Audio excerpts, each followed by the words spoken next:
So I think if anything, the commitment to maybe streamlining the leadership process will ultimately make for a more peaceful coexistence when you start rolling out in the fall together.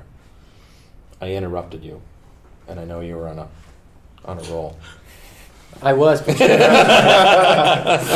no, the point you make is terrific about leadership, and unfortunately, sometimes in organizations, if there's any sort of doubt about who the leader is or which leaders have which responsibilities, then things can go awry rather quickly. Right. And I think one thing that we do well is that there's a clear chain of command. Is maybe has a bit of a negative connotation, but it's apt here. I think it makes sense that there's a clear understanding of, if I need this, I go to this person. If I have a question about this, I go to this person.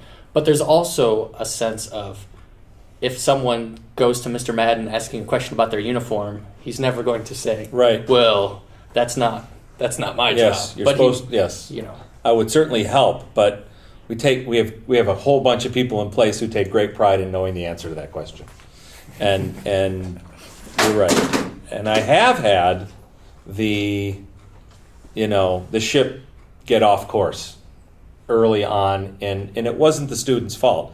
It was because we didn't have the system communicated to the group. That's all. They're just great kids who want to make the band great. John, do you want to talk about sort of drumline atmosphere? Sure. I mean, everything from maybe a sectional to how they function in a rehearsal. And I think what we have, and I assume if you don't, even if it's a former student or a local college student or paid instructor, having a drumline expert is critical. It's almost impossible to do it without that person, because however it is done without that. I mean, think of small bands to, bands with humongous group of staff members. The fact that you can be the eyes and ears in a micro setting in the big rehearsal means an awful lot to me, and I know it means a lot to you too. So just sort of drumline atmosphere. Yeah, I think the first thing that we talk about once the drumline is established is that we're all on the same page, and the goal setting that you had talked about earlier is that we all agree that the first and foremost thing, that we're all there together to be the best we can as a group, and that we're there to work hard. And so work ethic is incredibly important. We have to be efficient because of the time constraints that are on us, and I think that you want to be efficient no matter what. Mm-hmm. Even if you have a lot of time, you want to be efficient with the time that you have. So I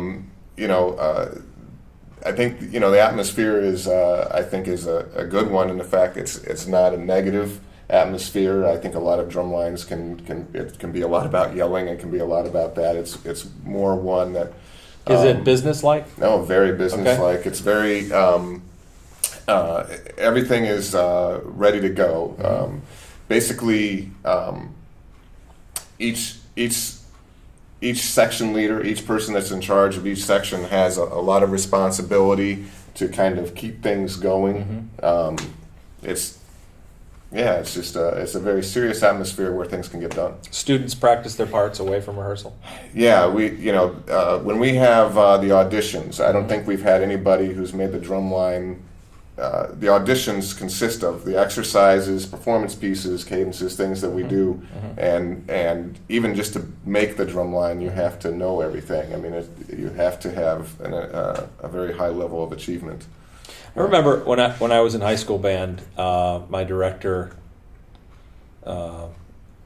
addressing the whole band on some of the social, physical issues mm-hmm. that bands go through. And percussionists often, like the guard in marching band, are segmented away from the director's purview, often, because of the nature of the beast. Sectionals,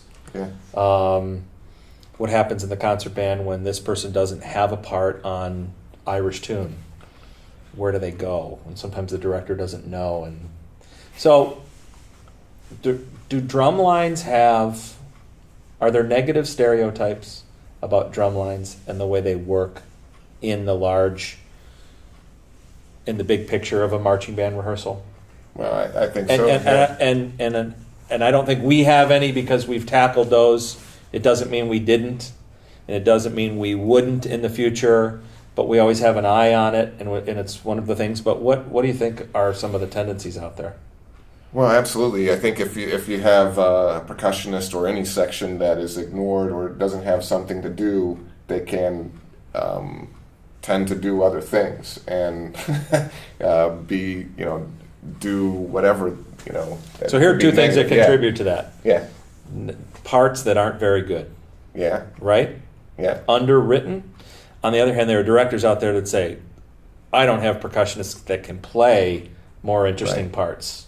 And we acknowledge the idea that, I hope out there, we acknowledge the idea that the drum line is kind of the rhythm section idea within the marching band, and it's not a conductor sensitive environment. It has to be taught through a good pulse and a good ensemble rhythm section idea. Mm-hmm. And yet there's so many younger and smaller high school bands out there that really struggle to have that be a good setup out there. So they really have to be creative. Mm-hmm. And yet you're right.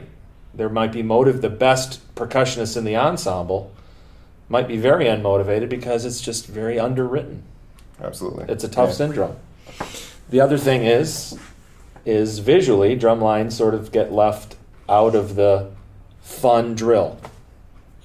Is that fair to say? Many times. Yeah. We sure leave our drum line out of the fun drill here. That would be sort of go up and down the 50. Yeah. Back in the day, that was called elevator drill. I don't think we're that bad. I think a lot of it also just gets down to the very first thing that we talked about, which is making sure that everyone understands the common goal and that if everyone understands their role, just as in a leadership position, if you understand your role, there might be times where you're not doing as much, or there might be times you have to wait for something else to get done. And just, I think for students to understand how they fit in and what they're doing when they're on the field, and understanding that, maybe the trumpets have to work this out. And so they're going to have to wait a little bit. Yeah. And then, if we have enough time, you allow us to do something else, right, and you can focus in and be more efficient on that sort of stuff. So absolutely. The fact that you are there, you have it's like Cormac, you mentioned the chain of command and directors not having to deal with the uniform problems, let's say, which is a great system for us. There are so many things that get handled in the course of the big picture rehearsal that don't make it up to us on the tower because you're with them. So I can't emphasize enough the idea that there needs to be, if it's at all possible in the resources, and for a lot of you out there, it's a no-brainer. You already have dedicated percussion professional, and that person is a central figure in the eyes of the students in the operation of teaching the band. And the same thing with the guard instructor. There are so many things that never make it to us during the course of the rehearsal because they've got it. They've got it handled. But then it'll be after the rehearsal that we put our heads together and we find out our agenda changes tomorrow because John may say, we really need to redo this. The snares can't do this and the tenors don't fit in this space in the drill. And again, it's sort of our week by week, new show every week kind of scenario. So.